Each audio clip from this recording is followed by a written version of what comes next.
Here's your state football champion in D, Schoolcraft, the winner in C. Muskegon takes home the A crown. There is one title left to decide. Farmington Hills Harrison and the Panthers of DeWitt just about set to tee it up and kick this one off. And John Tomlinson up in the booth now and ready to begin play-by-play. And a John Tomlinson who will tell you right up front, maybe a little less than impartial in this ball game. A DeWitt native. Well, that's right. Good evening, everybody, and welcome to State Championship Saturday here at the Pontiac Silverdome. The Class B game that we've all been waiting for, and certainly the folks from DeWitt, my hometown, as they are looking forward to this one, have been all year since they lost to DeForest in the semifinals Class C action last year. They said, hey, we got a good team. We want to get to the Silverdome. Probably their toughest test all year was against Ludington. They beat them right off the bat, right out of the gates, and went on and won the next three and ended up here against a very, very, very tough, in fact, the class of the class, Farmington Hills Harrison team. We've had Mike Carey on the sideline. Will be reporting to us with the coaches throughout the game and injuries and other things. Let's go to Mike now and find out what's going on down there. Mike? Okay, very quickly, John, check with both benches before the game. Both coaches say everybody's healthy, everybody's ready to go. They should be at 100% for this one. All right, Mike, thank you very much. Before we get this one underway, let's pause 10 seconds, allow our stations along the network lines to identify themselves. You're listening to Michigan Sports Services, a division of the Great Lakes Media Group.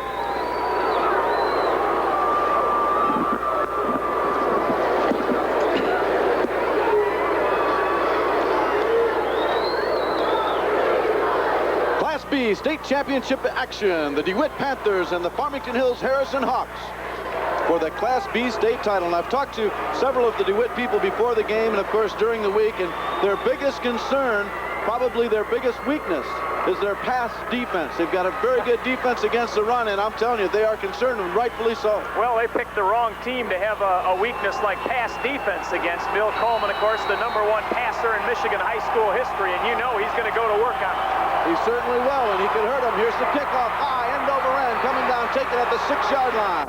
They bring it out to the 15, the 20, still on his feet, and he's popped, gets away from one man, still battling away, and out of bounds. A beautiful run back that time by Scott Ratzos. Jim Hamilton comes up with the stop, but not before Ratzos breaks about 4 or 5 tackles to get it out to good field position at about the 34-yard line.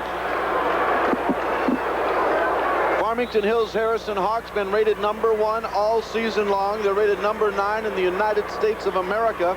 Their enrollment is 911. The enrollment at the School of DeWitt, 525, if that tells you anything.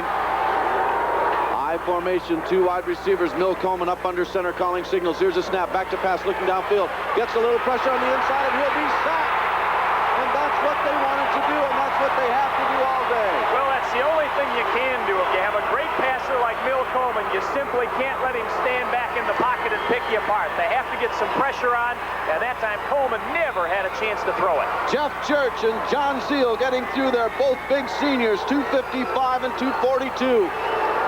Loss of about 6 on the play, 2nd and 16. The Hawks with the football.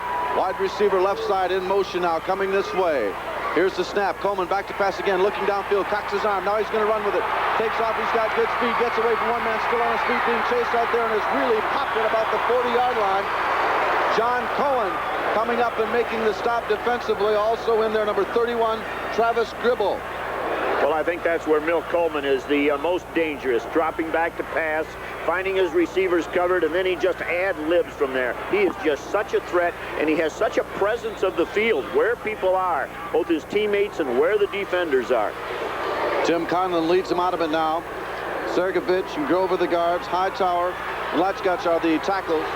Power I formation, 2 tight ends and a balanced line. Here's the snap. Back to pass again, looking downfield. Coleman, he's going to run with it. Still on his feet, gets away from one man. He's in open field at the midfield. Being chased out there by Gribble. Also coming up with a stop, Mike Cowdery. Cowdery runs him down, but not before Coleman picks up first down yardage, a gain of 21. So the ever dangerous Mill Coleman not only throwing it, but running with the football. One of the things, John, that really makes a Mill Coleman effective running the football is the defense is looking so much for that pass. The linebackers are taking deep drops. The defensive backs are fading way back off the line of scrimmage. There's a huge soft spot in the middle. Ball at the 37-yard line. 1st and 10, Farmington Hills. Here's the snap. Handoff goes to the right side. The first run from scrimmage, getting the call, Matt Conley. And he's stacked up for little or no gain. John Cowan and John Telford coming up and making the stop. A couple of seniors defensively for DeWitt. They get it inside the 30, or 35 rather, just at the 35-yard line. We'll call it 2nd and 7.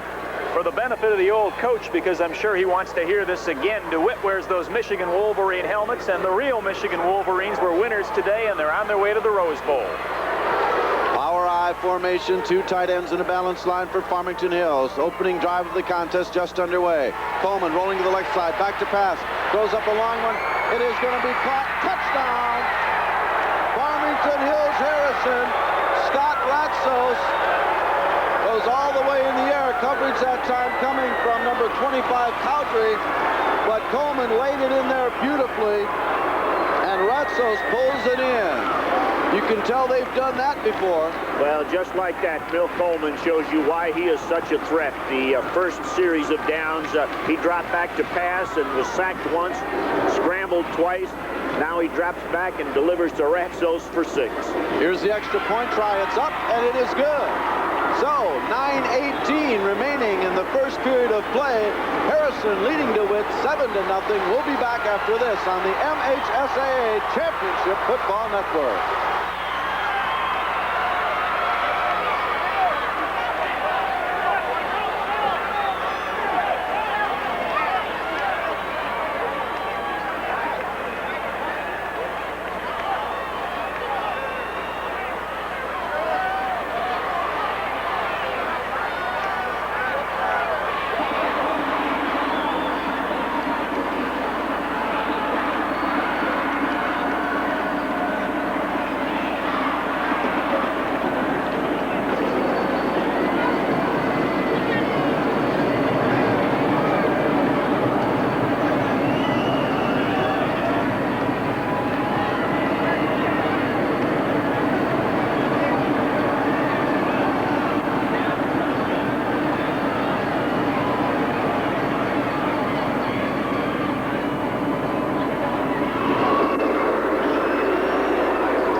I'll tell you, there's Farmington Hills' strength. You got to believe that was a perfect pass to Ratsos. Well, that was beautiful, and Coleman showed you why he is such a Division I caliber quarterback. Everybody in the country is looking at this guy, and that's despite only being 5 feet 9 inches tall. Most people say that's too small to play big-time college quarterback, but he's too good to overlook. Hill gets it ready, kicks it off. It'll come back, and Cowdrey will take it. No, it'll be Cowan at the goal line. He's out to the 5, the 10, the 15. Still on speed, cuts outside at the 20, the 25, the 30. He trips and falls at the 30-yard line. Good run back that time by Craig Cowan, or Craig Simmons, rather. The 5'11", 172-pound junior. And Simmons had it going for a moment and really tripped over the white line at about the 30-yard line, or he might have gone quite a ways. Now, as explosive as Harrison was on their first possession, and DeWitt failed defensively to stop Milt Coleman, now you see a team that's just as explosive in a very different way. A wishbone, and a very difficult wishbone to stop. It's Harrison's turn to try and do something on defense. Wishbone offense. Johnson wide to the left side. Here's the snap. Handoff right side. Cowdrey, the ball carrier, tries to cut it up inside. No running room at all. Met there solidly by Mandel Hightower along with Blazo Sarkovich, I guess is how you say that. Sarkovich? That's what we're going to call it. We won't argue with you. We won't argue, right. On that first defensive alignment for Harrison, Mark, a little strategy that you and I have talked about. The Harrison Hawks have backed up their nose man. You'll see him back about 3 yards off the ball. And that's usually done against a wishbone option team. Handoff goes to the right side again. John Telford gets the call. The 5'11", 180-pound senior gets a couple out to around the 35-yard line before Joe George brings him down for Harrison. You know, we've only played 4 minutes, but here we are at a key down already. It's 3rd down long, and the last thing DeWitt wants to do right here is give the football back to Harrison this quickly. Chris Berkemer, their quarterback, 6'3", 205 pounds. Big kid. Can throw the football. We'll see if they go to it here. They come out on the wishbone alignment. Split backs to the left side. Option coming left. Berkemer is going to carry it. Still on his feet, but tackled across the 35 at the 37-yard line. Steve Hill from his inside linebacker coming up with the stop, and it'll be punting time for the Panthers. Well, you hit the situation right on the head, Mark, as DeWitt 3 downs and out, and you put the ball right back in the hands of Mill Coleman, who is hot, as you could see the first time that he touched the ball. He was very, very effective. Shook standing at his own 24-yard line, getting ready to kick it away. Here's the snap, a good one. Gets a pretty good kick away, a low one. Fumbles the football, and DeWitt falls on it. It's DeWitt's ball on the turnover. Well, and that's a huge, huge break, as the Panthers don't have to watch Mill Coleman go back and throw any passes at him. They get it 1st and 10, mark it at the 35 of Farmington Hills Harrison. Big break. Kevin Johnson comes down and recovers the fumbled punt, and DeWitt will get the ball right back. So the first turnover of the ball game, a big one, and it goes in DeWitt's favor. Now they need to take advantage of it. Here's the snap. Berkman rolling to the right side, going to keep it. Now pitches it back. Telford, the ball carrier, dances around one man, still on his feet at the 25, the 20, the 15, the 10, inside the 10 at the 8-yard line. Good as Mill Coleman is offensively, he just made a terrible mistake defensively. He hit John Telford up high, and that big 5'11", 180-pound senior John Telford's not going down if you hit him near the shoulder pads. Boy, he proved it there as he just blew Coleman right off and kept on running. 1st and goal, DeWitt Panthers, the ball inside the 10 at the 9-yard line. We have a timeout on the field, 6:23 remaining in the first period. Harrison 7, DeWitt nothing. We'll be back in a moment on the MHSAA Championship Football Network.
Championship Saturday, Class B style right now. Farmington Hills Harrison on top 7-0, but DeWitt on the big turnover fumbled punt has moved it down to the 9. It's 1st and goal. The Panthers break out of it. Orwat out over the football. Miller and Seal with the guards. Kingsbury inside are the tackles. 2 tight ends and a wishbone backfield. Here's the snap. Berkmer going to the short side of the field. He's going to keep it, dive for the corner of the end zone, but he'll be short. He gets it down to around the 3-yard line. Mill Coleman there to stop him. Chris Berkmer, the quarterback on the keeper. Well, this guy's a load, 6'3", 205 pounds, and when he turns the corner and all you've got is defensive backs trying to stop him, that's tough stuff. Also noticing, though, Mark, that there was a defensive back right up in the face of the pitch man, who's Mike Cowdery. They're out to stop him, and they're going to take their chances with Chris Berkmer. And as you said, he's a load when he turns the corner. Cohen goes to the left side, handoff straight up the middle, fighting for yardage inside. No gain on the play. Gibby Hicks gets the call, but he'll get down maybe to the 2-yard line. It'll be 3rd and goal. We'll see where they spot it. 3rd and goal at about the 2. Big play again. It's early, but big play. DeWitt really doesn't want to take the 3 down here. They got to score after getting a big turnover on the fumble and marching it down all the way to 1st and goal at the 9. They need 6. Cowan and Johnson, the senior and junior respectively, moving in and out of the contest, bringing in the plays. Johnson goes wide to the right side, tight end on the left, wishbone backfield. Here's the snap, second man through, Telford, touchdown! Johnny Telford, the 5'11 senior, scores his 11th touchdown of the year, and more than likely will tie this one up. Well, Johnny Telford takes the dive back position on this wishbone offense and just drives forward behind his big front line there and just barely gets the ball to that goal line, but that's all that counts. and DeWitt has answered with their own 6 points. Marty Camp will attack the extra point to kick it and tie this one up. The snap is down, it's placed, it's kicked, it's up, and it is good. With 5:02 remaining in the first period, we're all tied at 7. DeWitt and Farmington Hills Harrison will be back in a moment on this, the MHSAA Class B Championship Football Network.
Plays 35 yards later, DeWitt on the scoreboard. It's all tied at 7-7. Well, the turnover, the Panthers had to take advantage of it, and they did. Well, good teams always make you pay when you turn over the football. DeWitt was stopped cold on their first possession. They punted.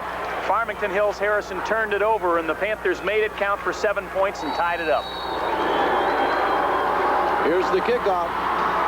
High end over end coming down. It'll be taken by Ratzos at about the 5-yard line. He'll bring it out to 10, the 15, the 20, the 25, and he's hit at the 30-yard line. Tony Miller, the 6'2 senior, coming up and making the stop on special teams.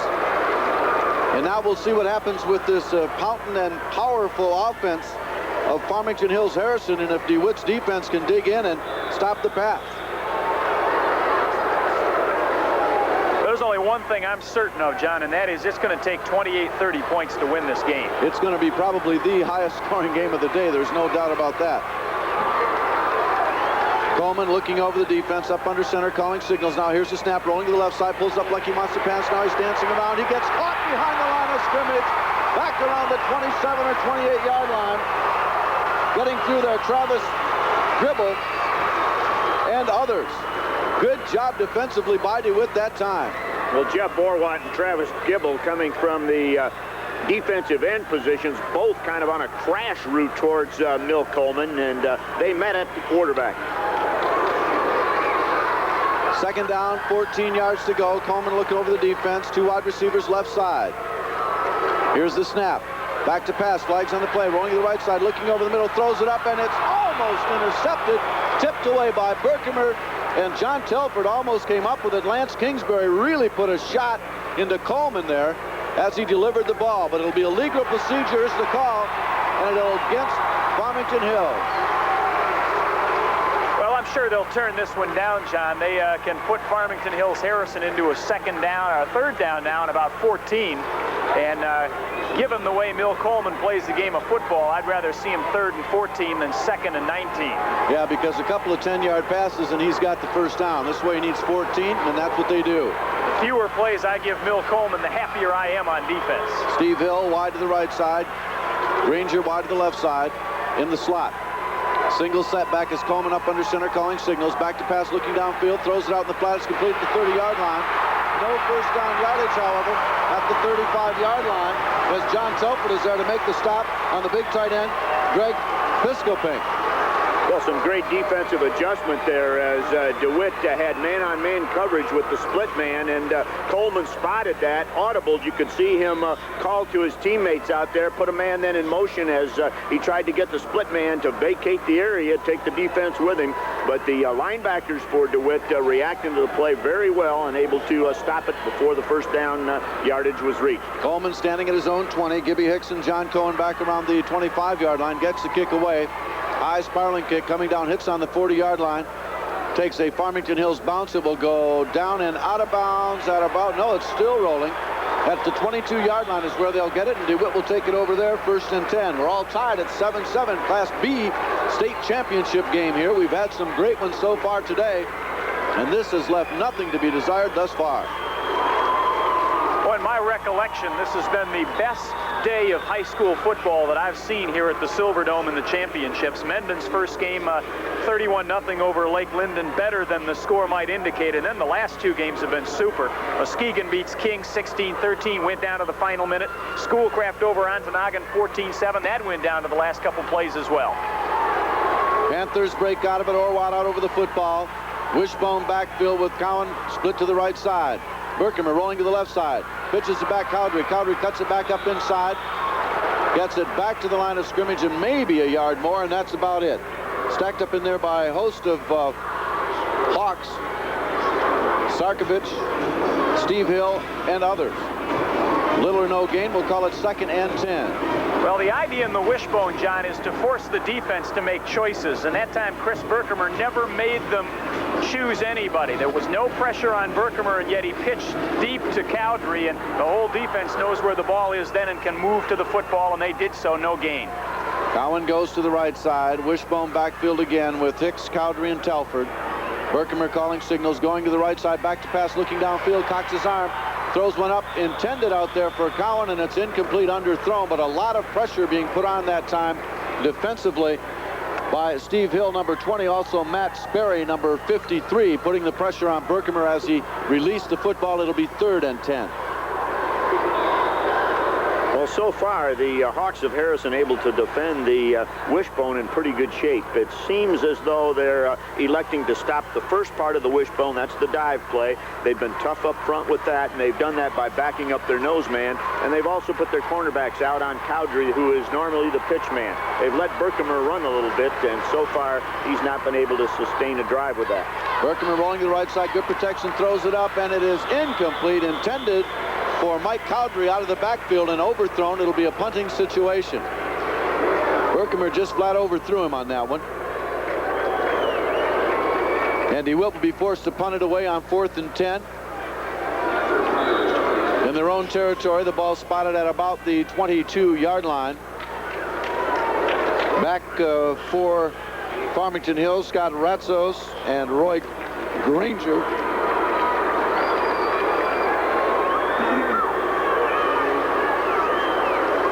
Here's the snap, standing at his own 10-yard line. Kick is away, high, spiraling, beautiful kick. Coming down and taken at the 40-yard line, fair caught, but a flag on the play, and we'll see what this is all about. Well, we had a very late substitution onto the field for DeWitt, but it looked like he got into position and was set before the snap. May very well have been somebody left too soon also. Would have been thrown by the official that was watching that, and we'll see.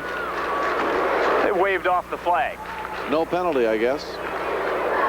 So, Farmington Hills Harrison Hawks, they'll take it over 1st and 10. Relatively good field position. They'll start at their own 39-yard line.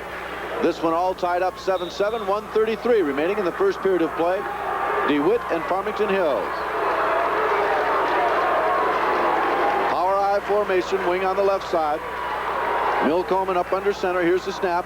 Handoff goes left. Matt Conley, the ball carrier, gets 3, maybe 4 yards on the play before Travis Gribble and John Telford bring him down. Well, this DeWitt team, their coach Thornton says that the things that make it work ethic, senior leadership, and just plain desire. We're going to need a lot of all 3 of those today. 2nd down and 5. Farmington Hills with the football. Here's the snap. Coleman with it. Hands off left side again. Conley the ball carrier, but getting through there, making a great tackle. Jeff Church, the 6'4", 255-pound senior, does it all right there.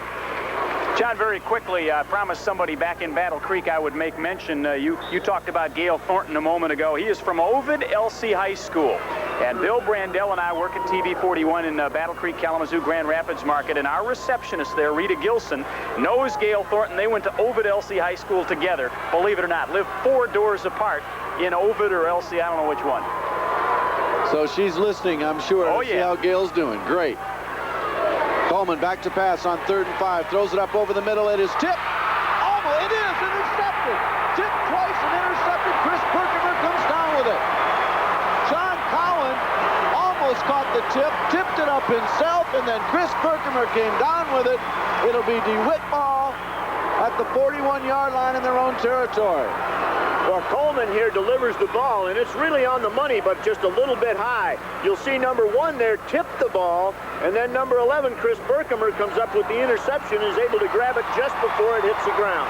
Mike Saputo was the intended receiver. He was outstretched, reached for it. It just went off his hands, off one DeWitt player, and into the arms of another. That's the end of the first period, ladies and gentlemen. We're tied 7-7. DeWitt and Harrison for the B title on this, the MHSAA Championship Football Network.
Championship Saturday from the Pontiac Silverdome. Good evening to John Tomlinson along with Mark Crawford, Bill Brandell, Mike Carey and company for this one. The Class B and final game of the day. DeWitt and Harrison all tied up 7-7. A couple of turnovers for Harrison. DeWitt took advantage of the first one and got 7 points out of it. We'll see what they can do with this one. The ball will be in their own territory at the 42-yard line, 1st and 10.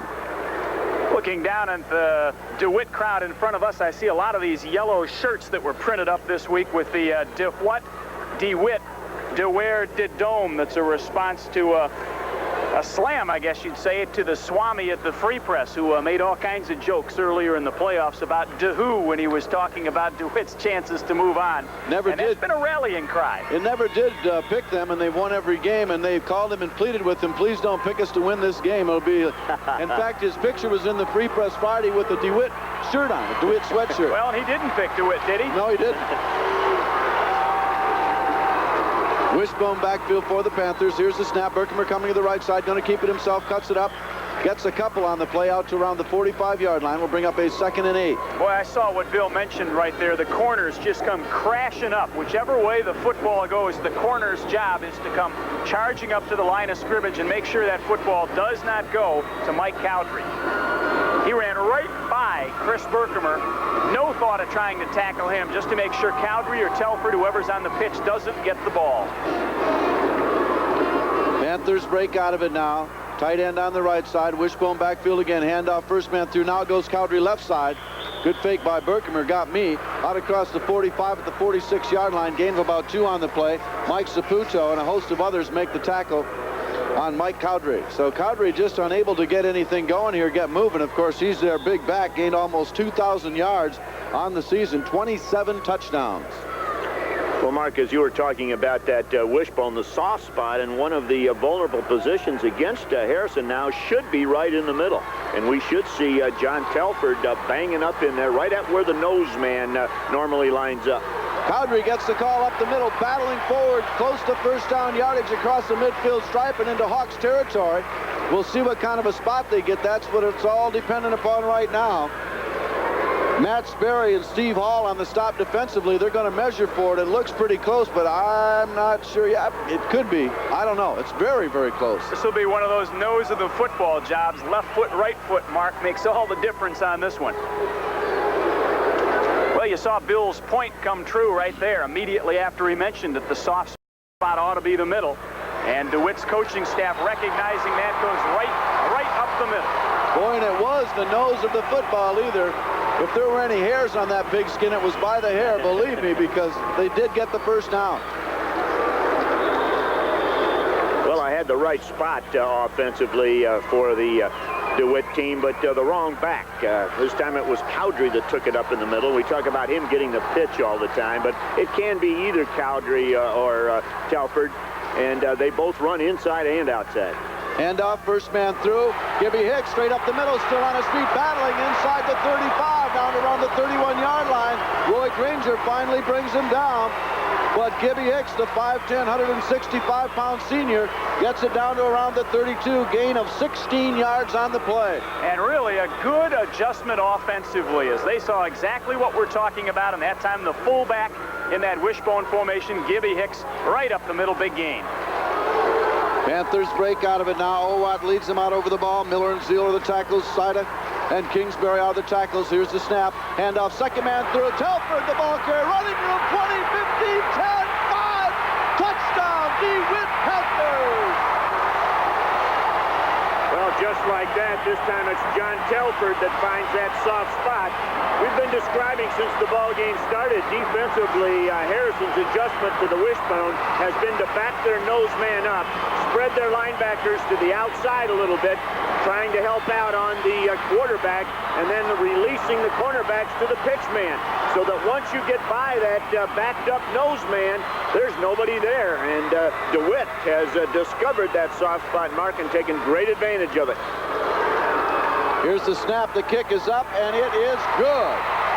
So with 9:42 remaining in the first half, DeWitt has gone on top, 14-7 over Farmington Hills Harrison. We'll be back in a moment on the Michigan High School Athletic Association Class B Championship Network.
Class B championship action with the DeWitt Panthers on top, 14-7.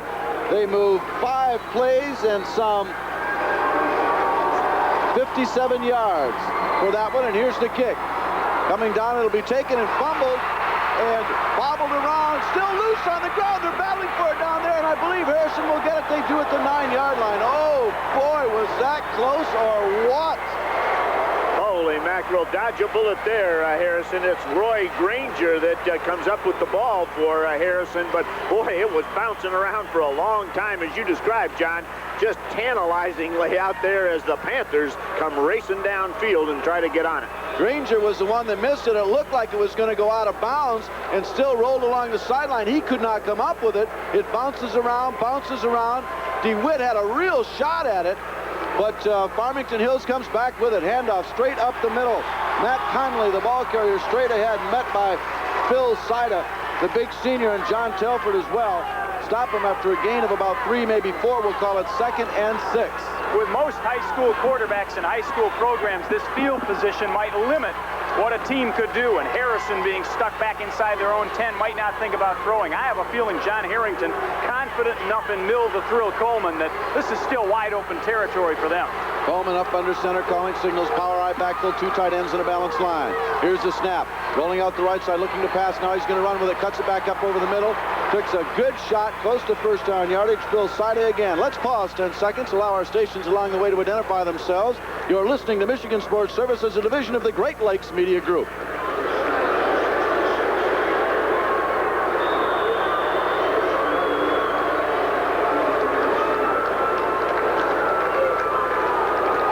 Sida really put a shot that time into quarterback Coleman. One thing for sure, you'll never accuse the DeWitt team of not hitting.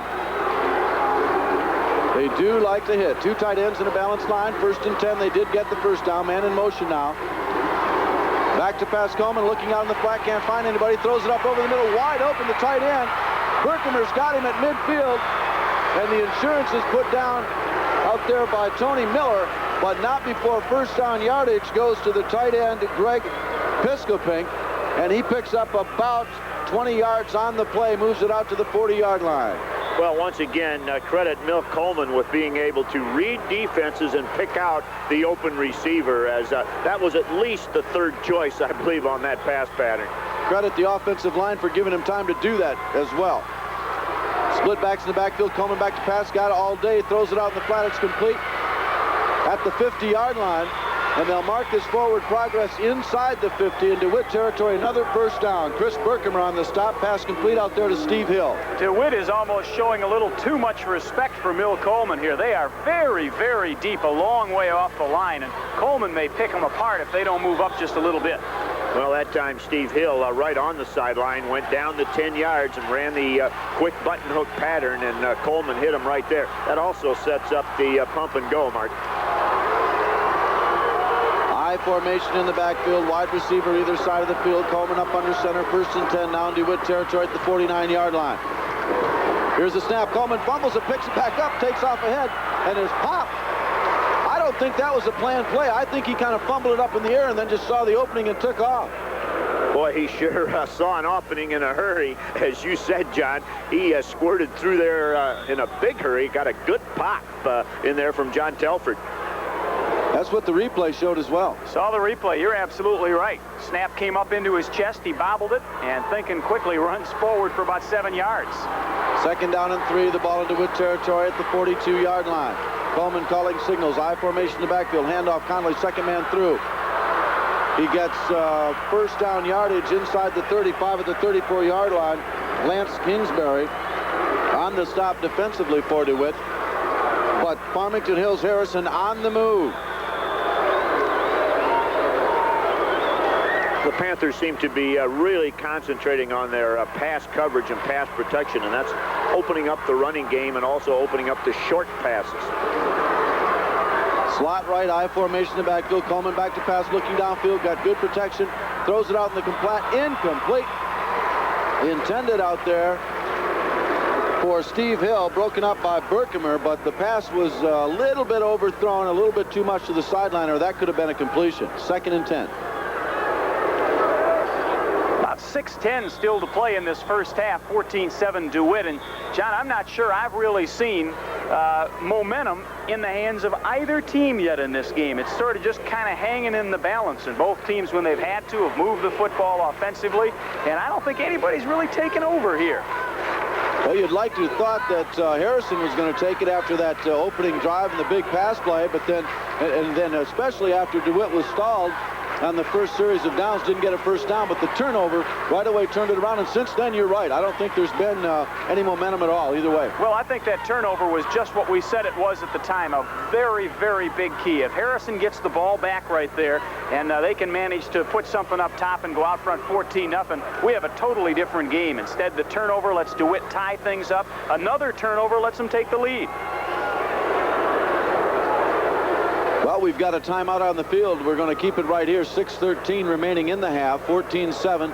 DeWitt on top, but Farmington Hills Harrison on the move. The ball is at the 35-yard line, and they'll be faced with a 2nd and 10. Kind of a strange situation there. The officials called a timeout first and talked about some things for a while, and then Harrison, John Harrington, said, all right, we'll take a timeout now.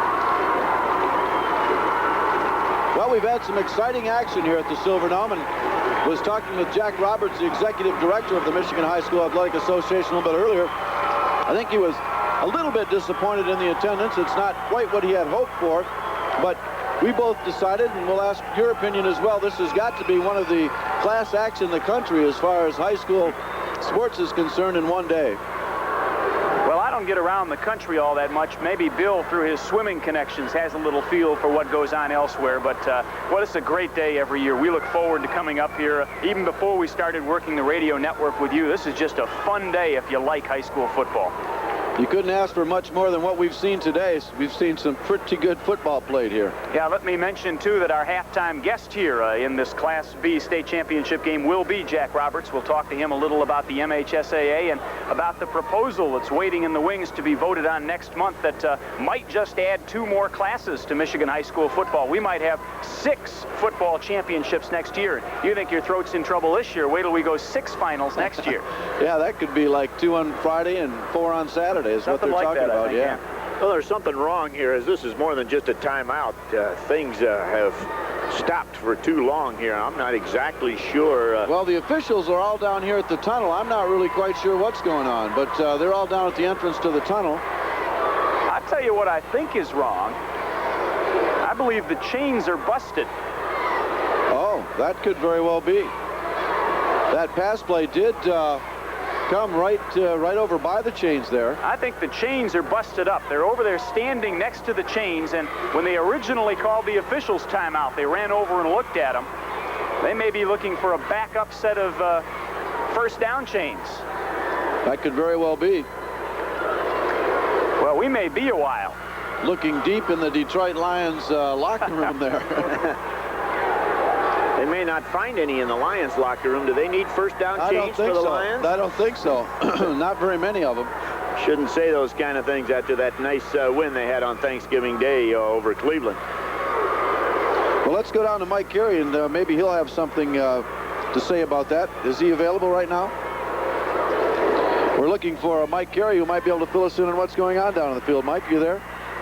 John, the reason for the long delay here is on that last pass incompletion, the receiver and the defender hit the chain, broke the chain on the far sideline, and they tried for a minute or 2 to repair it, and they decided it was beyond repair, so they're going to get a new one. It's taking a few minutes. They're down in the dugout right now.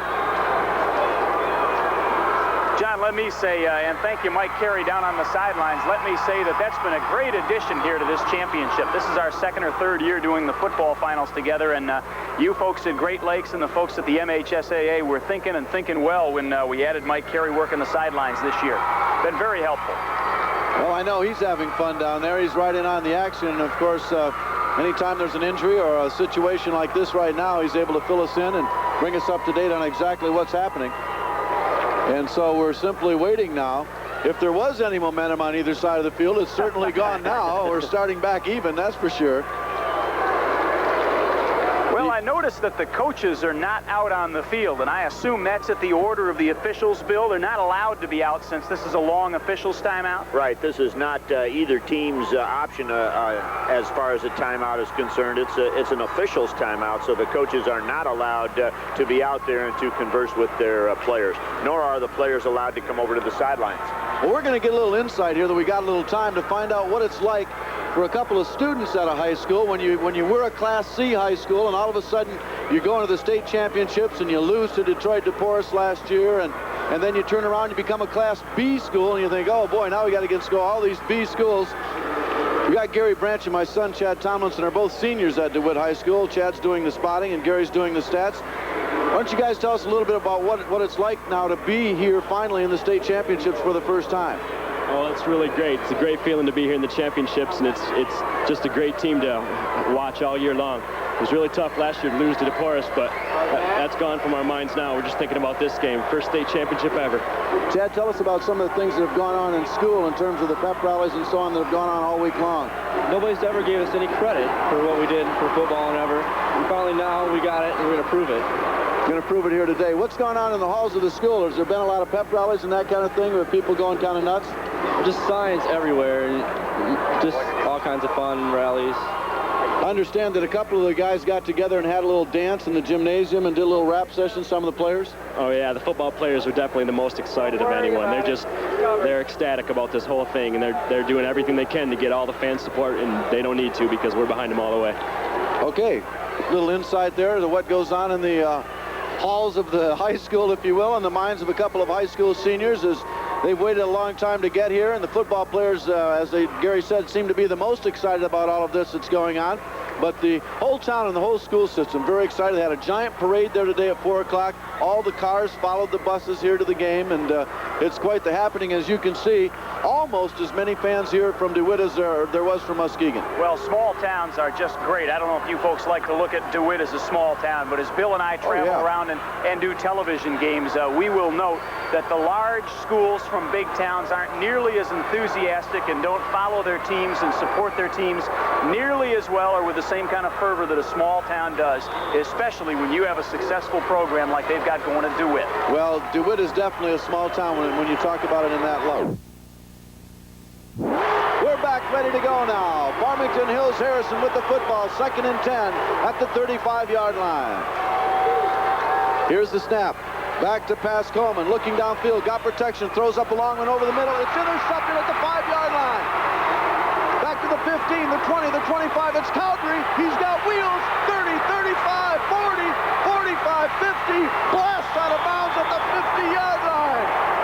Mike Cowdery on the interception takes it back 45 yards to the midfield stripe. Well, Milt Coleman very simply overthrew his receiver. He had a man open down near the goal line, got the football a little too high. Cowdery was there and waiting and showed you some of that running back form as he brought it back, and Coleman was the only guy who could stop him and did at midfield.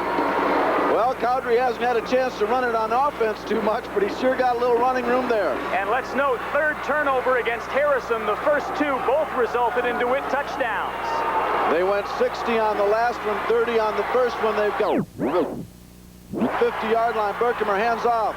Second man through Telford, running room 45, 40, inside the 40 to the 39-yard line.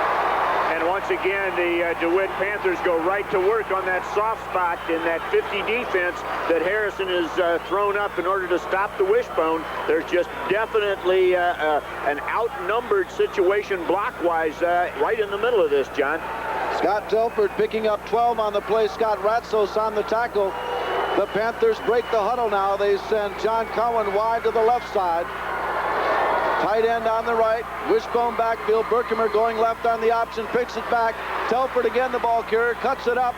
Gets across the line of scrimmage out to about the 36-yard line, gain of about 2. Well, they run the straight wishbone play there, but that's mostly just to keep the defense honest. To keep them in that same D they've been playing, you're going to have to go outside once or twice just to make the inside move effective. Matt Sperry on the tackle defensively. Also coming up with the stop, Cress Gove. And it will be 2nd and 8. The ball just outside the 36-yard line of Harrison after the big interception return. Berkemer calling signals. Here's the snap, handoff. No, Berkemer's going to throw it up over the middle. Incomplete, intended for David Riker. And Berkemer just put a little bit too much steam on that, a little bit high. And Riker, who's the leading receiver with 15 catches and 3 touchdowns on the year, could not haul it in. Well, Riker's a nice big target, and of course that's the next part of the option. Besides being able to have the 3 running situations with the wishbone, you can hit that tight end as you come down the line of scrimmage. And you talk about the wishbone not being a passing formation, but if you get the run working, then the tight end becomes a wide open target. Riker goes to the left side. Cowan goes to the right side. Wishbone backfield. Berkemer barks the signals. Pitch back coming around. It's Telford. He's going to throw it. A man wide open. Cowan, he's going to have the touchdown. It goes from John Telford, 30 yards, to John Cowan, and DeWitt is on the board again. It was the option pitch, and Telford fooled everybody, and Cowan broke into the open all alone and takes it in for the score. Well, we are seeing every possible function that you can get off of that wishbone offense. DeWitt is just running it to perfection here. They have found the soft spot. We've often talked that if you try to stop one part of the wishbone, you weaken yourself somewhere else. And DeWitt has shown the option pass now.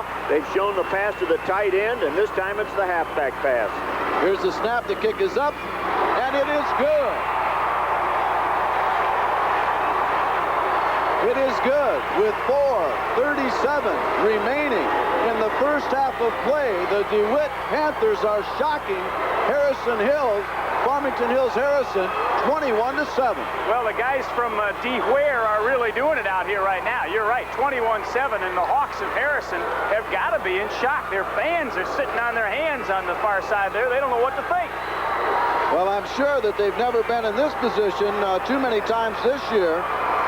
The closest game they had that I see was a 23-15 against Westland John Glenn, or the 3-2 game in Grand Rapids. It was a little bit closer than that, obviously. For the season, the Hawks are a +15, I think, as far as turnovers are concerned. But in this ball game, they're -3, and those -3 have cost them 21 points. Boy, the DeWitt crowd is on their feet. I mean, talking right now. That's almost giving a program overload on our VU meter. We've got the crowd mic shut off. Well, the Lions would like to have it this noisy in here on Sundays. Exactly. DeWitt with a 21-7 lead, 4:37 remaining in the first half of play. They're going to kick it away now. Scott Ratzos and Roy Granger back to receive it. Here's the kick, high end over end. Granger will take it. Almost bobs at 10 to 15, the 20 out to 25, cuts it outside, tries to turn the corner. He's not going to get there, reverses his field. DeWitt's chasing him all over the field. He's going to get some running room, 20, 25, 30, and he is blasted at the 32-yard line. Tony Miller, the 185-pound senior, finally brings down Mr. Granger as he was dancing all over the field. Well, Granger must have run about a 440 out there before they finally tackled him. He came all the way across the field, got out to about the 35 or 40, went all the way back across the field, got back to the 35 or 40, and he almost broke it. He almost did. Farmington Hills with the football. 1st and 10 in their own territory at the 32-yard line. Bowman back to pass, good protection. Now he's getting a little pressure, cuts it up the middle, and he's tackled. Travis Gribble getting in there and making the stop, helping him out. Big number 76, John Zeal.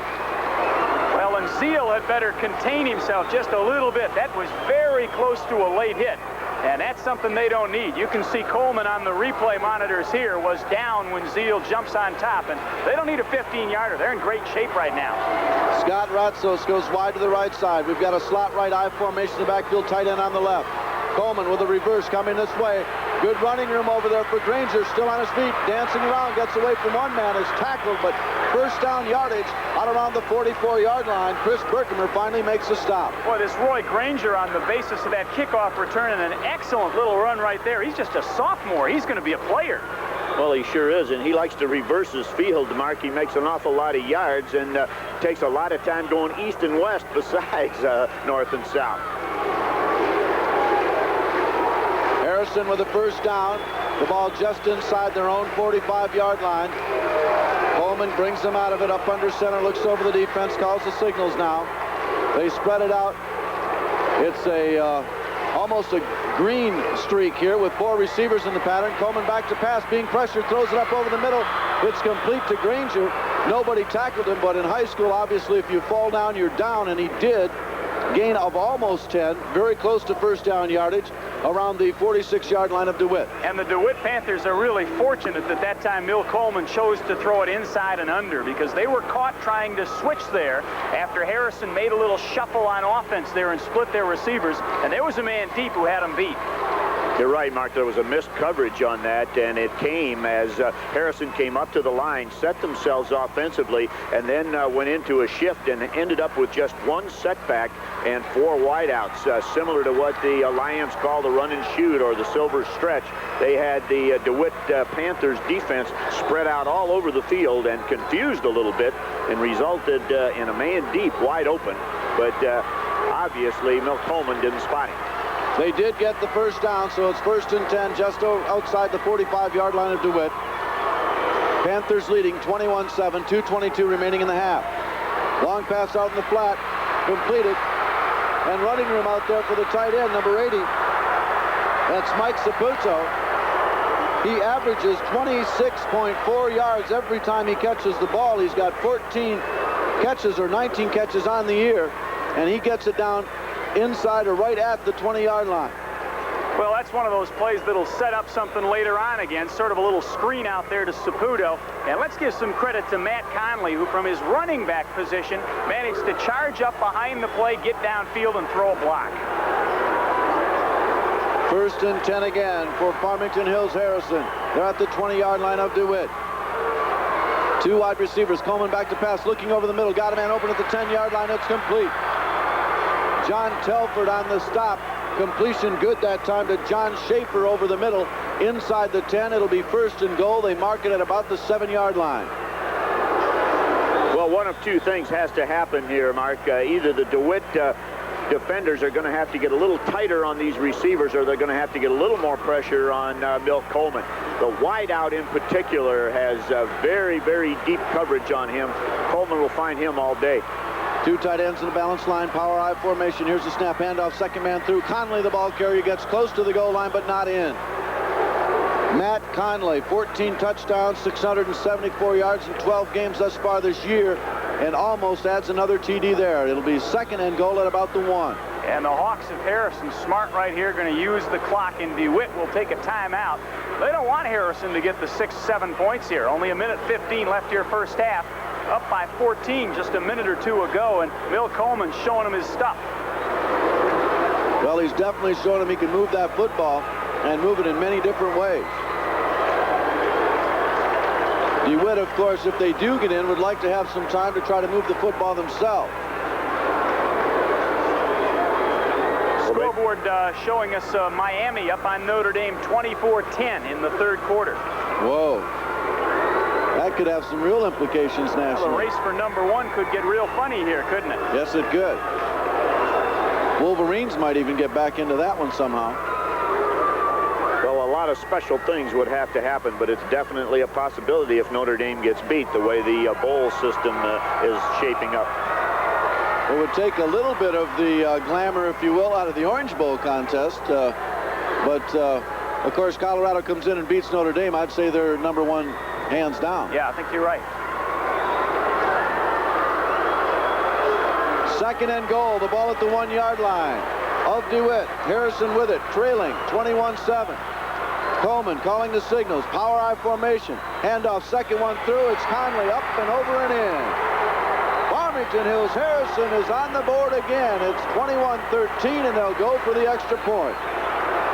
Well, Milt Coleman engineers a drive by way of the pass and gets the Hawks right back down to the goal line and hands the ball to Matt Conley and lets him do a front dive with a 1 somersault, tuck position into the end zone for 6 points. 9.2. Give him a 9.2 on that. All right. Here's the snap. It's placed. It's kicked. It's up. And it is good. With 1:09 remaining in the half, the Panthers up 21-14 by a touchdown. And I'll tell you, as you mentioned earlier, Mark, this is probably going to be, without a doubt, the highest scoring game of the day. It is already. Are we going to have a great second half here or what? 21-14 DeWitt out front, and this has been a very entertaining football game and promises to be nothing but more of the same. 7 plays, 67 yards, capped by a 1-yard dive. And Harrison is right back in it. Of course, with Farmington Hills Harrison, they could be 2 or 3 touchdowns down, and you'd never say they're completely out of it. Yeah, you sure didn't sense any panic on the part of Milt Coleman and his offense there, as they were very methodical and moved the football downfield. And when they got to the 5-yard line, they left that wide open offense, went to power football, and just mowed it right in. Cowdrey, Cowan, and we'll check the other one for you. It's probably Simmons back deep to receive this kickoff.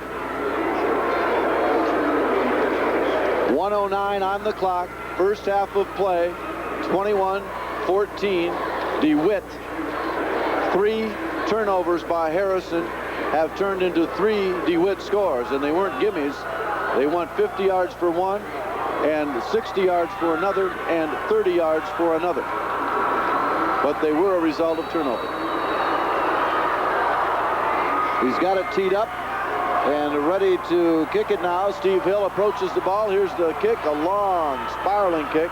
Cowdrey will take it at the 5, the 10, the 15. Cuts runway out to the 20, the 22-yard line, and stacked up there. So the Panthers will have it with 1:02 remaining at their own 20-yard line. And we'll see what Gail Thornton wants to do with that. Boy, 2 timeouts left, but I don't believe up front 21-14 against a club that everybody said was much better than they were. I don't think he's going to take any chances and play around here. You might see a reverse or something like that, but I don't think he's going to be throwing any long bombs or anything. Yeah, I'd agree with that 100%. Well, go to that wishbone offense. But, boy, he doesn't show that to us, does he? We're wrong. Single setback. Berkmer going right back to pass, rolling out the right side, looking out in the flat. It's complete over there on the sideline to Kyle. Saida, Miller, Orwad, and Riker doing the job on the left-hand side that time. Wishbone offense again. Here's the snap. Handoff goes Cowdery. Gets a little bit of an opening. Gets it up about 5 yards to the 40-yard line.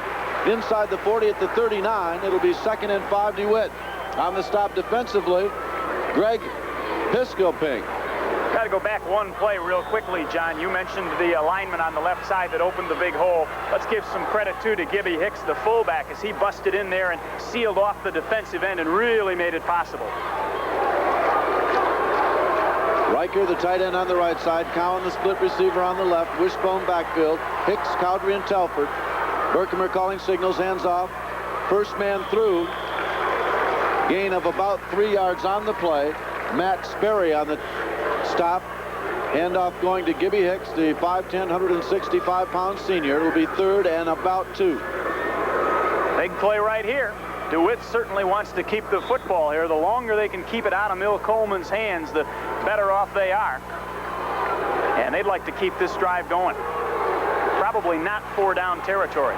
Opening drive of the second half of play. Johnson comes wide left. Tight end Riker's on the right side. Wishbone backfield again. Berkmer calling signals. Here's the snap. Handoff, second man through. Telford battles his way down very close to the first down. It will all depend on the spot.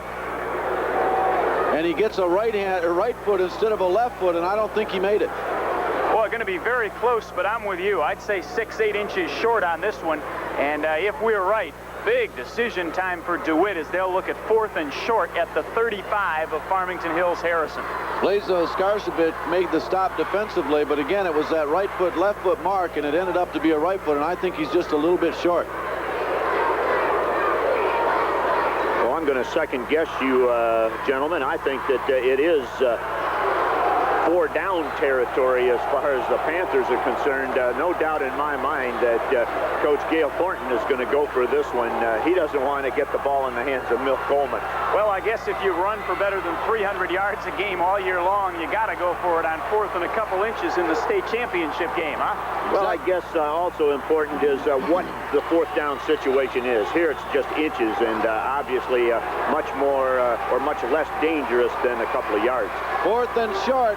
Quarterback sneak Berkmer. He's got the first down. When you got somebody like that, 6'3", 205, he can almost just lean ahead and get it. Well, more than likely, all Chris Berkmer does there is steps up behind his center, Jeff Orwat. He taps either the left leg or the right leg after looking at the defense and tells his center where he wants the influence block to go, and he just tries to fall forward, as you said, and get the first. That he did. It's 1st and 10 DeWitt. They're inside the 35 at the 33-yard line, leading in the contest, 21-14, 3rd period of play. Berkmer option left side, going to keep it, dives it back up inside, gets a yard, and that's about it, as he's driven back in there by a host of Farmington Hills Harrison players. Steve Hall leading the charge defensively and getting up off the bottom of the pile.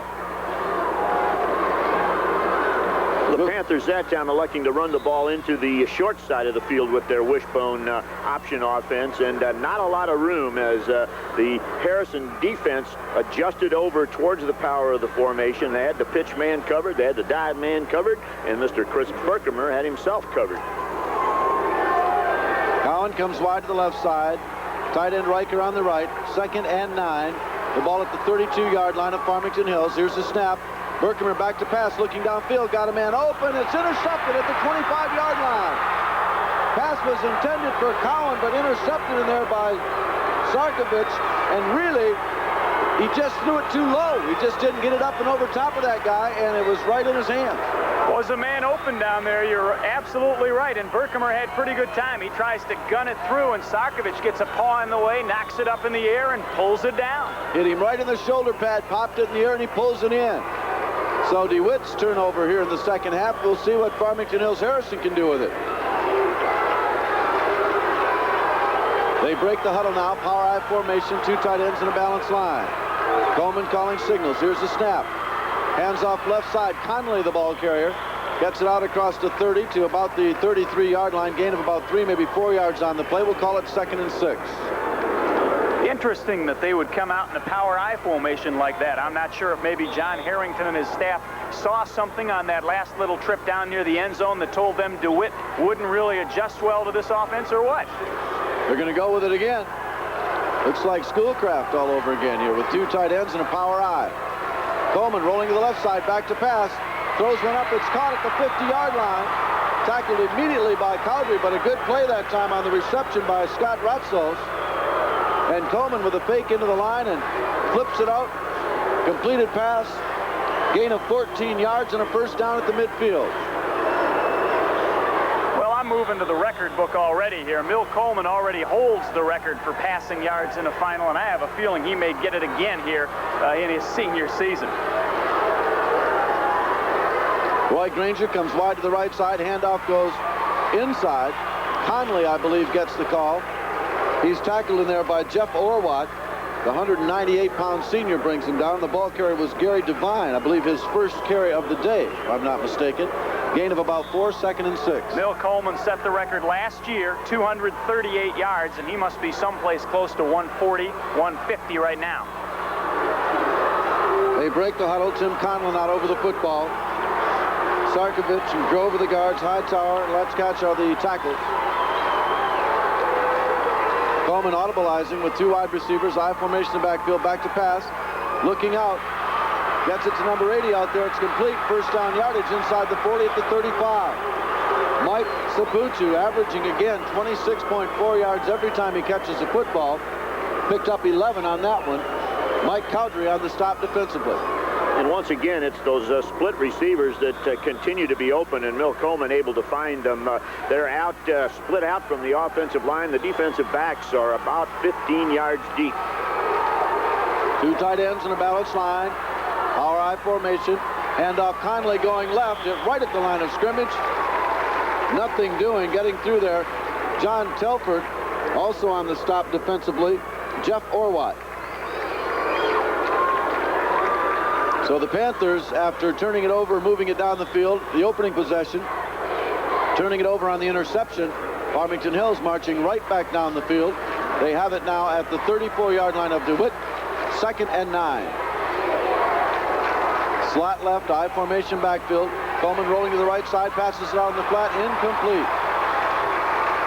incomplete. Intended out there for number 35, Joe George. Tony Miller right there on the coverage. Yeah, very well defensed by Tony Miller that time. The play wasn't going anywhere, even had it been caught.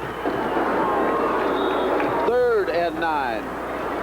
And Coach Thornton from the sideline urging his team to stop him right here. Coleman looks over the defense. Wide receiver either side of the field. Now man in motion coming this way. Here's the snap. Back to pass. Good protection. Now he's going to get sacked. Getting through there, Jeff Orwatt got by his block and sacked the quarterback way back around the 46-yard line. Well, there seems to be something special about sacking Mill the Thrill Coleman, as the Panther fans just go nuts every time that he's harassed back there. That time, Jeff Orwatt coming from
that defensive end position, and he put the shoulder pads into Mr. Coleman. What really made the play were two other players for DeWitt who stopped up the screen, and Coleman had no choice but to take the sack. John Cowan standing back to receive this Mill Coleman punt. It's a spiraling kick. Cowan will feed it at the 18-yard line. Is tackled at the 20 after gaining 2, and that's where DeWitt will take it over. Panthers leading 21-14, 4:57 remaining in the third period of play.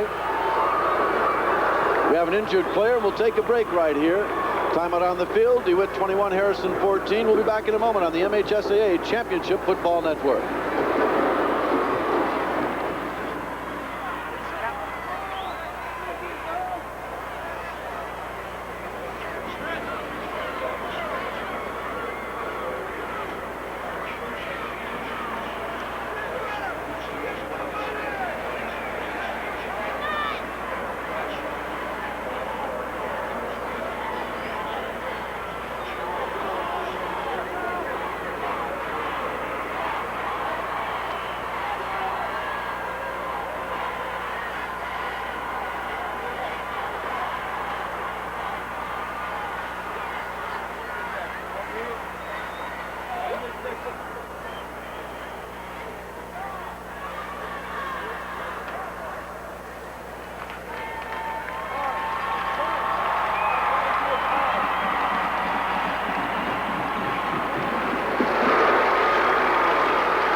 Jeff Gowan, just a little guy with a big heart, 5'6", 143-pound senior, really took a wrap around the head there. In fact, there was a point where I thought they might call a face mask penalty, but he gets up under his own power and is being helped a little bit off to the sideline.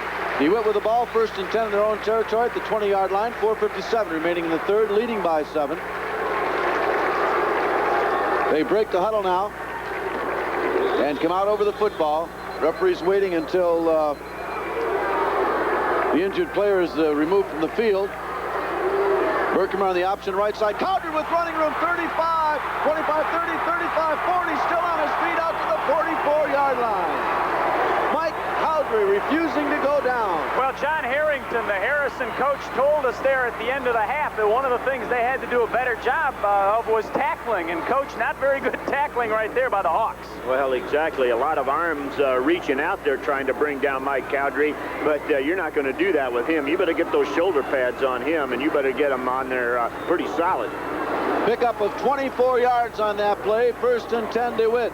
Still in their own territory at the 44. Berkmer handing off right side. Cowdery again. Out across the 45 to the 47. Let's pause 10 seconds. Allow our stations along the way to identify themselves. You're listening to Michigan Sports Services, a division of the Great Lakes Media Group.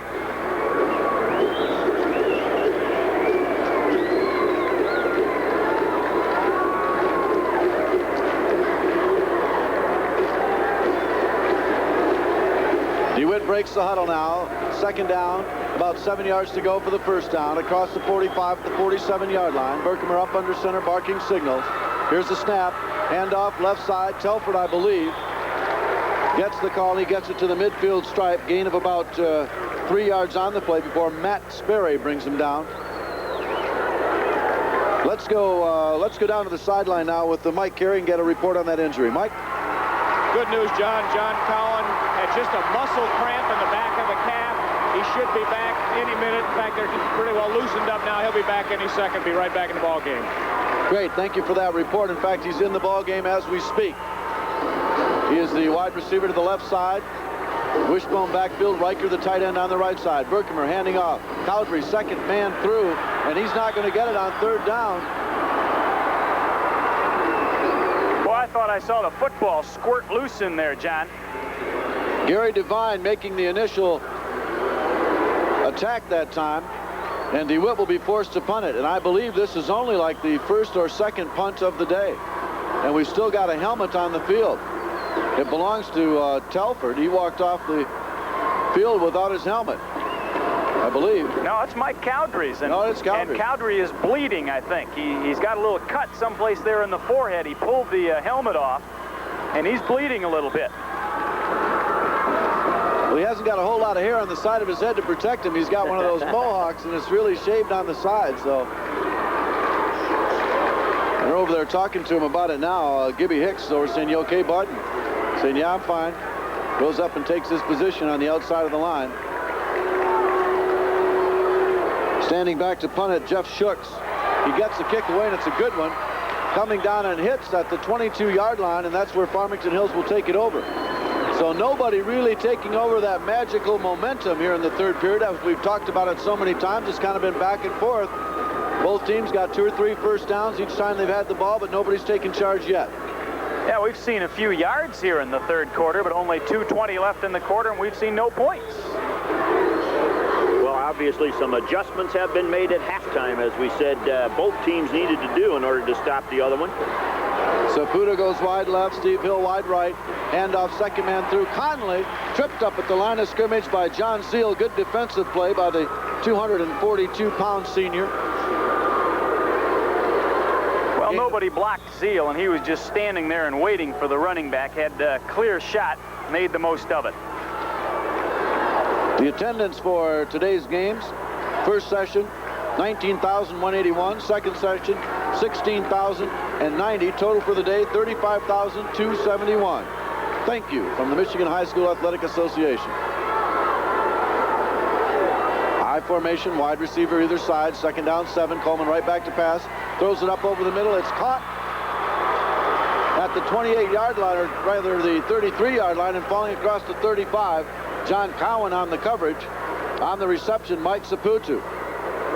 Well, great defensive coverage that time. A good pass pattern and an excellent toss results in a gain for Harrison, but really good play all the way around there. You heard Gail Thornton say on the way into the locker room, we've got to figure out a way to get a little more pressure on Mr. Coleman. He couldn't improve the defensive coverage that time, as you mentioned, Bill. 2 wide receivers, I formation, tight end on the right. Coleman straight back to pass, good protection. Cocks his arm, throws up a long one, and it's going to be incomplete off the fingertips of Roy Granger. And boy, Cowdery and Cowan were back there, but you could see the speed of Granger just pulling away from him, and I'll tell you, Coleman has some kind of arm. He laid that up perfectly. Well, John Cowan, I think, gave up on Milt Coleman as far as getting the ball that far. I think he let up a little bit because he was right with the intended pass receiver for a while, and then he kind of slowed up. I notice now that they are working on his leg again, and we have another player down upfield. So Cowan still suffering a little bit from those cramps in the backs of his legs. Mondell Hightower is the man on the field for Farmington Hills Harrison. Cowdery still having trouble with his helmet there as he's adjusting that in the defensive backfield. We're going to get a replacement into the ball game, it looks like, for DeWitt. Number 45 coming into the contest, probably replacing John Cowan. He does.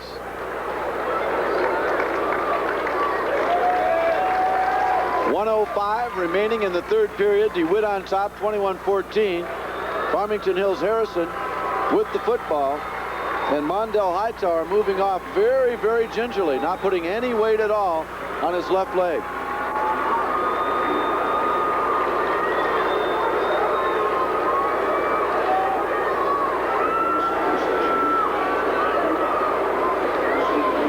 They will be faced with a 2nd and 10, the ball resting at the 35-yard line.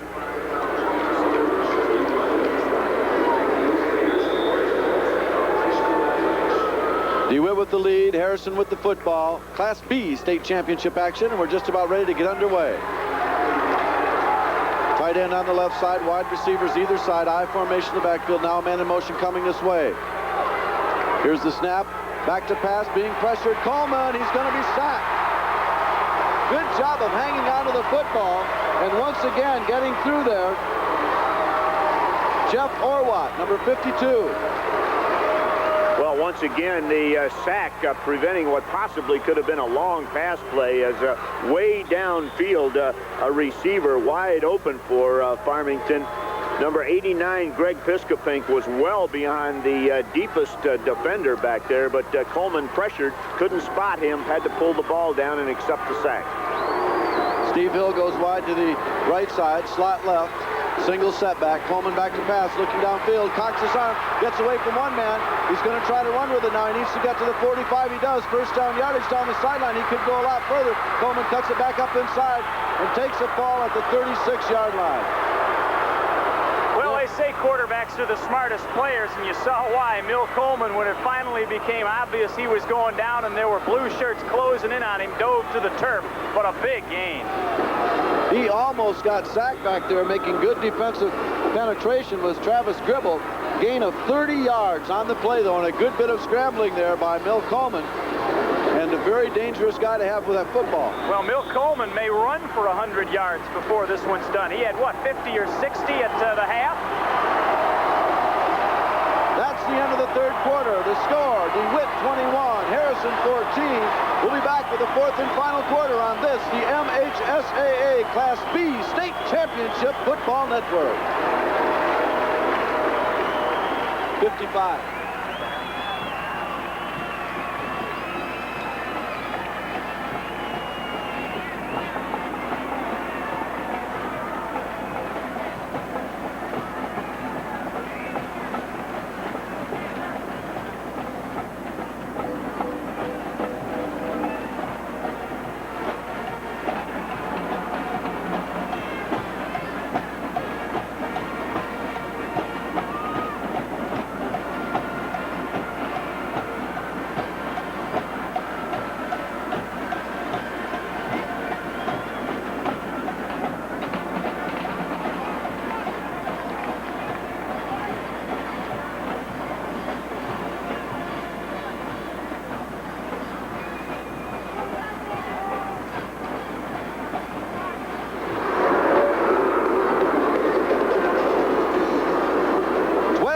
Of football remaining on this state championship Saturday here at the Pontiac Silverdome.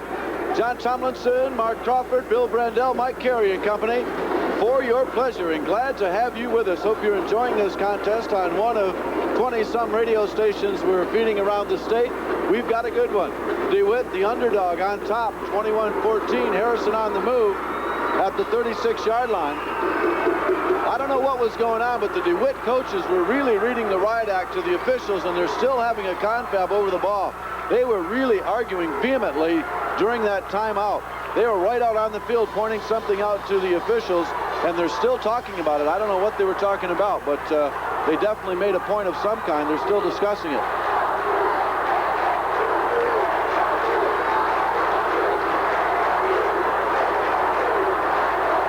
Carey is on the sideline with a report on Hightower. We'll be going to him after this play. The DeWitt crowd comes alive, calling for defense. Coleman calling the signals. Here's the snap. Handoff left side. Conley, the ball carrier's got running room and is hit at the 28-yard line, or 27, and dropped. And now let's go to the opposite sideline with Mike Carey and a report on Mondell Hightower. Mike? John, the report on Mondell is he has stretched knee ligaments on the inside of the left knee. They're going to ice it down for a few minutes, then try and get him to walk around a little bit. He may or may not get in the game. It kind of depends on whether that knee stiffens up on him or not. Okay, Mike Carey from the bench on the Farmington Hills Harrison side. Second and very short. Handoff, second man through. Conley again is tripped up at the line of scrimmage, but he'll get first down yardage inside the 25, down at about the 22, 23-yard line. I want to remind you that championship videos of all four contests are available. Simply call the Michigan High School Athletic Association for further information.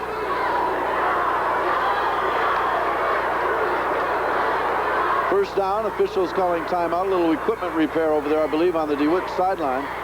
Someone inside, Jeff Church, I believe, having a little trouble with his helmet. Crowder's been able to keep his on of late. First and 10. Farmington Hills, they're at the 22-yard line of DeWitt. Here's the snap. Handoff Conley going to the left side is tripped up right at the 20-yard line. Gain of about 3 yards on the play. Cowan coming up, also in on the stop. Tony Miller, the 185-pound senior for the Panthers. To a degree, I think you could say the Hawks of Harrison have established their running game with the pass here, as they've softened up the defense with Mill Coleman's passing game, and now here they're reaping the rewards and able to run a little bit and make some yards. They've also quieted the DeWitt crowd down just a little bit. They were really up there in the second quarter. They're a little bit quiet right now. Coleman barks the signals. Back to pass, fakes the reverse. Going to throw it up in the corner of the end zone, and it is incomplete. Berkemer on the coverage with Mike Saputu. And Coleman took a pretty good shot on delivery there. Getting through and popping him pretty good, I believe, was Travis Gribble. Put a good shot into him, and it falls incomplete. It'll be third down now, and about 7. The ball just inside the 20 at the 19. You know, Mark, you mentioned that the Hawks running a little bit more, but do you get the feeling that they're just about to explode here, that Coleman is just going to come out and sting you at any moment? Sure do. Here's the snap. Coleman rolling to the right side, going to throw it. Now he's going to run with it. He's got a little running room, looking for first down yardage. He's going to get it all. Touchdown, Mill Coleman. Oh, what a fantastic run by Coleman. 19 yards when it looks like he's sacked. That was beautiful. He just cut it off to the right side, cut it back up in the inside. Did a great job. He's definitely in trouble. Breaks out of it, cuts to the right side, breaks the tackle, up through the middle. Nobody home. They meet him at the goal line, but too late. The extra point coming by Steve Hill. Here's the snap. It's a low one. He gets it down. It's kicked. It's up, and it is good. With 10:03 remaining in the football game, we're all tied at 21. Be back in a moment on the Michigan High School Athletic Association Class B Championship Football Network.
Live at the Pontiac Silverdome, fourth quarter action, all tied 21-21. DeWitt ready to receive the kickoff, and Simmons, Cowan, and Cowdrey back deep to receive it,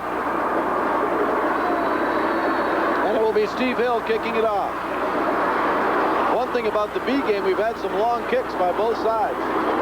Been no squibblers. Cowdrey will take it at the 5, out to the 10. The 15, the 20, cuts to the left side, still dancing around, but he's dropped at the 21-yard line. And that's where the Panthers will take it over. Greg Piscopink comes down and makes the stop on Cowdrey. John, looks like we're heading toward a great finish here, so I'll say this while I have a chance, and I know I speak for Bill as well. We want to say thank you to you, to Mike Sagnelli, our engineer, to Gary Branch and Chad Tomlinson, your son and friend from DeWitt. It's been great experience again this year, working all 4 games here from the Silverdome. Been fun. Well, it has been great. We certainly want to thank you, Mark, and Bill for coming over and being a part of it. Wouldn't miss it. Well, we can look forward to basketball, I think. From the Palace. That's right. Here's the snap, handoff on the right side. The ball carrier, John Telford. Or was it Cowdrey? Nevertheless. Think Cowdrey. Steve Hall on the stop defensively. Gain of about 2. It'll be 2nd and 8. One of those things you talk about all the time, but it's very important here for DeWitt to keep the football a little while. There's 9 minutes left in this game. Harrison's just tied things at 21, and again, the best way to stop Mill Coleman is just plain to keep the football out of Farmington Harrison's hands. It was Telford, the ball carrier, on that last play, and we'll see who they go to here. Wishbone offense, wide receiver to the left side. Here's the snap, handoff left side. Cowdrey trying to get outside, nothing doing. Good defensive play by Gary Devine, coming in and making the stop in the backfield. It'll be 3rd down and about 13. Well, 30-13 DeWitt. Gary Devine, we've been talking about him all evening here, picking on him a little bit as that being the soft spot, but that time he made some great penetration, and the Panthers running a little counter action there, a play that develops a little slowly, and Devine right there to put the stop on it. Well, and Bill Harrison's made a little adjustment. Devine at his nose spot was several yards off the line of scrimmage before. He's back up right on the line straight over the center now. Big third down play. Pitch back. Telford, the ball carrier, cuts it upfield, 25-30. He's very close to a first down. It'll depend on where they mark it. He needed to get to the 31-yard line, just past it, and he's very, very close. He's got it. He's got it. Yes, sir. First down yardage.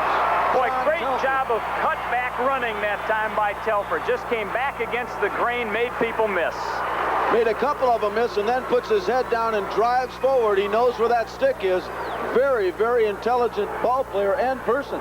Well, we're told Telford is a 4.015 student or something on a 4-point scale. It took me a while to figure that out, but yeah, I had to think about that too. Telford up the middle, still battling across the 35 to the 38-yard line. Gain of 6, maybe 7 yards on the play before Joe George brings him down. You and I aren't even smart enough to figure out how you can do that, but the bottom line is they have A's, which are 4 points, and they have A pluses, which are 4.25s, and this guy hasn't just gotten A's, he's picked up a few A pluses along the way. Maybe he also teaches a class. Maybe that does it. Second down, 4 yards to go for the first down. DeWitt with the football. All tied up, 21-21, 6:59 remaining in the game. Handoff left side. Gibby Hicks, first man through, first down yardage out across the 40 to the 44-yard line before Blazo Sarkovich brings him down. Boy, just when you thought maybe momentum had shifted to Farmington Hills Harrison and they were ready to swoop in for the kill, this DeWitt Panther Club makes a big third down conversion and now starts to march it up the field. DeWitt fans getting a little prompting from their players, and they're on their feet. DeWitt fans on their feet as their Panthers have moved it out now to the 44-yard line, 1st and 10 again.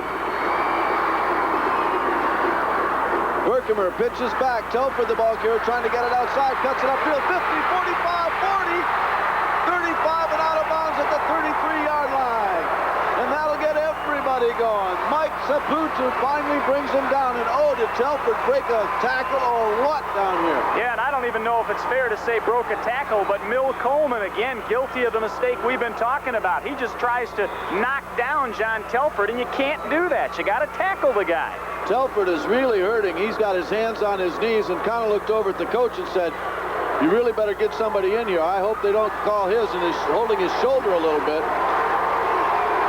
And they can ill afford to lose him. Here's the snap, straight up the middle. Gibby Hicks gets the call. One thing that I'd like to point out that's been missing from this ball game is a lot of penalties. Yeah, this very has been clean. a real clean game. Yeah, you're right. And we're going to get a timeout. DeWitt wants to take a timeout and talk about things here. Maybe check on the injury to Telford without pulling him out of the game. 6:02 remaining in the contest. We're tied at 21. We'll be back in a moment on the MHSAA Championship Football Network.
We're back live here at the Pontiac Silverdome. Almost missed our cue there.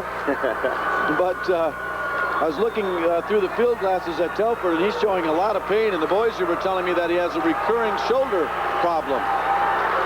And he's just gritting his teeth right now. Second down. 6 yards to go for the first down. DeWitt at the 28-yard line of Farmington Hills, all tied up, 21-21 in the fourth. Pitch back, coming back, Cowdery the ball carrier. He'll be close to the first down at about the 22-yard line. Blazo Skarcevic coming up with the tackle. We'll see where they spot it. I believe he's going to be about a yard short. He is, but we're definitely in 4-down territory here. Well, it's not too early to start thinking about the DeWitt Panther kicking game, and I guess I'm not really sure. Marty Camp and Gibby Hicks are both listed as guys who can kick the extra points and field goals. I don't know what kind of range they've got. I don't either. They've never had to use them all year long. Here's the snap, handoff right side, battling forward. Telford may have lost the football, but he falls on it himself, and I don't think he got it. Steve Hill was there to meet him initially. Also coming in there was Roy Granger, and he'll be short of the first down by about a half a yard. Well, Telford appeared to me not to run up in there like he has been. He's hurting. He's hurting, and it was very obvious to me on that particular carry, and he's bent over once again here as they bring across the chains to check just exactly how far he did get. Well, I'll tell you one thing that is not in the record books, but we have to have set a record today for most measurements. We've seen these guys with the chains out here all day long. And I know we've set a record for most sticks used in a game after breaking a set earlier today. I was going to say, we even wore out a set, so you're right there. It's about 6 inches short, and Telford really needs a spell here, needs a blow, because he is just really breathing hard and holding that shoulder a little bit. And we'll see whose number they call on 4th down. Well, Gibby Hicks really hasn't been stopped yet from his fullback spot. May want to see that quarterback sneak again, too, with Berkmar. Berkmar, of course, got the first down on 4th and short before, but they stacked a lot of beef up in there. So we'll see what happens. He goes with a quarterback sneak, and he's got it. He gets down to the 21-yard line, and he'll have the first down. Well, once again, that nose man for the Hawks, Gary Devine, only a 150-pounder in there, and as you said, Chris Berkmer gets up in there behind his center, Jeff Orwatt, at 6'2" and 200 pounds, and they just move ahead for that necessary short yardage. And Orwatt's had a great ball game. He's played very strong game on offense as the center, and we've seen him chasing around Mill Coleman on defense from his defensive end spot. It's getting to crunch time, folks. 4:48 remaining. We're still tied at 21. DeWitt knocking on the door. They're at the 21-yard line of Farmington Hills Harrison. Here's the stop. Telford gets the call. He goes off the left side, still fighting, battling forward inside the 20 to 19. Gain of only 2, 2nd and 8. Well, I'll tell you, he may be hurt, but he's not about to fall down until 4, 5, 6 guys have hit him. Well, he took some shots right there again, as that was just a slant off tackle power play, and a couple of defenders came in and put their shoulder pad on him. He didn't slow down until, as you described, Mark, 2 or 3 people had a hold of him. John Cowan goes wide to the left side. Orwatt out over the football. Miller and Seal are the guards. Kingsbury and Sider are the tackles. The tight end Riker on the right side. Pitch back Cowdery, and he is hot. Oh, baby. Greg Piscopink comes through there and puts a shot into Cowdery. That time, Piscopink just beat Lance Kingsbury and got off the block and made the stop. Well, the truth is they've just never really left their basic defense. The corner's responsibility all night long has been that pitch man, and Piscopink saw the play right away, knew his man to cover is the pitch back Cowdery, and he just made a beeline straight for him and nailed him. Big play. Well, you figure you got 2 downs to make 17 yards here. Out of the wishbone, they haven't used all the options in the second half. They showed them in the first. Back to pass Berkmer. Throws it up. It's caught at the 10-yard line. Battling in. Almost a touchdown. Oh, baby. What a catch by David Riker. High in the air. Tips it once and catches it and moves it down. First and goal. DeWitt. It'll be at about the 3-yard line. Well, Riker used his 6'2" frame and just went up and took this football. I was looking for a flag. but Riker just goes up and takes the football away from the defenders and almost takes it in. One-handed catch, just kind of tips it down to himself, almost takes it in the end zone. I think they'll say that he steps out of bounds here. He doesn't there, he doesn't there. Here he does, right there at the 3.5-yard line. He stepped out of bounds. First and goal, DeWitt Panthers. Tight end on the right side, wishbone backfield. Berkemer will take it in, close to the goal line. He did not cross the plane, but he's very close. Clock is down to 3 minutes now, under 3 minutes and counting. Nice play call. Well, an excellent play call is once again there is that soft spot that remains right over the center, and Chris Berkemer with his 6'3" frame and 205 pounds up there behind Jeff Orwatt again just bowls forward, and boy, the ball's right at the goal line. And I'll be honest with you, I think it's DeWitt's advantage that they did not get in there as the clock continues to run, 2.5 to play. Exactly. Well, they just brought in number 55, a great big kid, seriously, right in the middle. We'll see what that does about it. Berkemer forces his way in. Touchdown! Chris Berkemer from the 6-inch line takes it in for the score. Well, it took a double surge that time, but it's the same play. The quarterback sneak, Chris Berkemer, gets up in behind that center of his, Jeff Orwatt, and those two guards, John Zeal and Tony Miller, and they just plow their way into the end zone. It took a little bit of time, but they got there, and the 6 points is on the board for the Panthers. They'll kick the extra point, and a very big point it could turn out to be. On to kick it, Marty Camp. Kick is blocked! Kick is blocked! It's no good. Well, very, very interesting. My, oh my. 2:20 remaining in the game. DeWitt 27, Harrison 21. We'll be back after this on the MHSAA Championship Football Network.